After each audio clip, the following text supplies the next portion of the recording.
You said, धुंधले पहाड़ों में घरे एक पुरस्कौन गांव में आर्या नाम की एक लड़की रहती थी।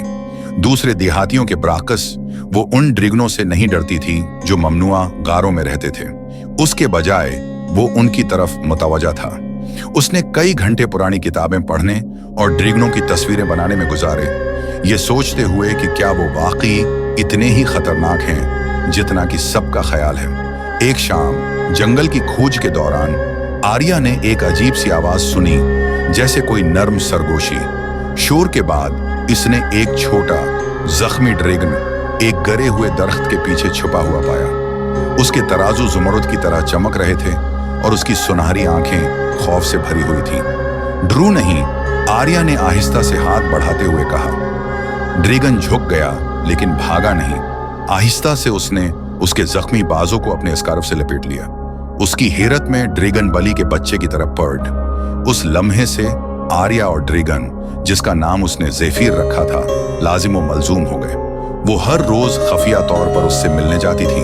उसकी आवाजें, उसकी हरकत और यहाँ तक कि उसके बातचीत का तरीका भी सीखती थी। जल्द ही उसे एहसास हुआ कि वो उसे अल्फाज से नहीं बल्कि एहसासात से समझ सकती है।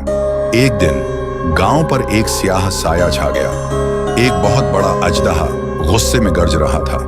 गांव वाले घबरा गए, अपने हथियार पकड़ लिए, लेकिन आर्या को मालूम था कि कुछ गलत है। वो शहर के चौक पर भागी और ड्रैगन की चीखें सुनकर आंखें बंद कर ली। ये अपने खोए हुए बच्चे की तलाश में है, उसने महसूस किया।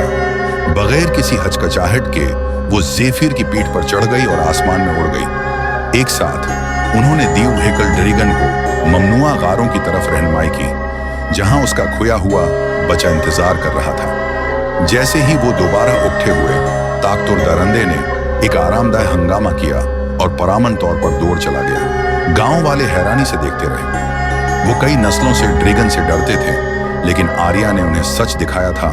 ड्रैगन राक्षस नहीं थे, उन्हें सिर्फ समझने के लिए किसी की जरूरत थी। इस दिन से आर्या को ड्रैगन विस्परर के नाम से जाना जाने लगा। वो वाहिद इंसान जो ड्रैगन से बात कर सकता था, और ज़ेफिर के साथ, उसके साथ वो ड्रैगन और इंसान दोनों की हिफाजत करती रही, दो जहानों के दरमियान अमन कायम करती रही।